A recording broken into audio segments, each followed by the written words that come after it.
Hi అందరికీ నమస్కారం. ఈరోజు రైతులకు చాలా ఉపయోగపడే వీడియోని అప్లోడ్ చేస్తున్నాను. సో ఈరోజు టాపిక్ వచ్చేసరికి మనము పత్తి పంట హార్వెస్టింగ్ చేసేటప్పుడు తీసుకోవాల్సిన జాగ్రత్తలు ఏంటి, అదేవిధంగా ఏ టైంలో పత్తిని మనము తీయాలి, హార్వెస్టింగ్ చేయాలి, అదేవిధంగా మంచి మార్కెట్ రేట్ రావాలంటే ఎంత తేమ శాతం ఉండాలనేది పూర్తిగా ఈ వీడియోలో సమాచారం ఇస్తాను.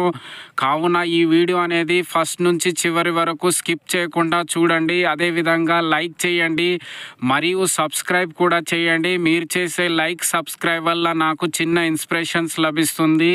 అదేవిధంగా అగ్రికల్చర్కి సంబంధించిన మీకేమైనా వీడియో కావాలన్నా నాకు కామెంట్ రూపంలో తెలియజేస్తే అలాంటి వీడియో మీ కొరకు అప్లోడ్ చేస్తాను. మనము పత్తి పంటను చూసుకున్నట్లయితే ముఖ్యంగా ఇందులో పూత అనేది దఫాదఫాలుగా వస్తుంటాయి. కావున మనము పత్తి పంటని హార్వెస్టింగ్ అనేది పూత అనేది దఫాలుగా వస్తాయి. కావున ముఖ్యంగా ఇందులో 4 సార్లు మనము పత్తిని హార్వెస్టింగ్ చేస్తాము.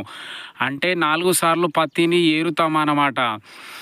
సో అదేవిధంగా ఇప్పుడు ఇందులో మనం పత్తిని హార్వెస్టింగ్ చేసేటప్పుడు తీసుకోవాల్సిన జాగ్రత్తలు చూసుకున్నట్లయితే ఇందులో మొదటిది వచ్చేసరికి మనము బాగా ఎండిన గుల్లల నుంచే పత్తిని తీసేయాలి. అలా ఎండని గుల్లల నుంచి పత్తిని తీసేస్తే అవి తేమతో ఆ విధంగా ముద్దగా ఏర్పడిపోతాయి. సో ముద్దలుగా అయిపోతూ ఉంటాయి. సో కావున ఎండిన గుల్లల నుంచే పత్తిని వేరు చేయాలి. సో అదేవిధంగా పత్తిని మనము దాదాపుగా ముఖ్యంగా చలికాలంలోనే ఎక్కువగా హార్వెస్టింగ్ చేస్తూ ఉంటాము. కావున ఈ చలికాలంలో ముఖ్యంగా మంచు ఎక్కువ కురవడం వల్ల మనము ఉదయం పూటనే పత్తిని హార్వెస్టింగ్ చేస్తూ ఉంటారు. దానివల్ల తేమ ఎక్కువ ఉండడం వల్ల అప్పుడు కూడా ముద్దలుగా మారిపోతాయి. కావున మనము పత్తి హార్వెస్టింగ్ చేసుకునే టైం చూసుకున్నట్లయితే ఉదయం 10 గంటల నుంచి మధ్యాహ్నం 1 గంటల వరకు మాత్రమే పత్తిని హార్వెస్టింగ్ చేయాలి. ఆ తర్వాత చూసుకున్నట్లయితే సాయంత్రం 3 గంటల నుంచి 6 గంటల మధ్యలోనే పత్తి హార్వెస్టింగ్ చేసుకోవాలి. అలా చేసుకున్నట్లయితే మంచి నాణ్యతమైన పత్తి ఉండి మార్కెటింగ్ రేట్ అనేది బాగుంటాయి. సో ఉదయం పూట తీయడం వల్ల మంచు ఎక్కువ కురవడం వల్ల అవి తీస్తూ ఉంటే ముద్దలుగా ఏర్పడిపోతాయి. సో అదేవిధంగా మనం చూసుకున్నట్లయితే పత్తి పంట హార్వెస్టింగ్ చేసిన తర్వాత మనము నిల్వ చేసుకొని మార్కెటింగ్ తీసుకువెళ్ళేటప్పుడు తేమ శాతం చూసుకోవాలి.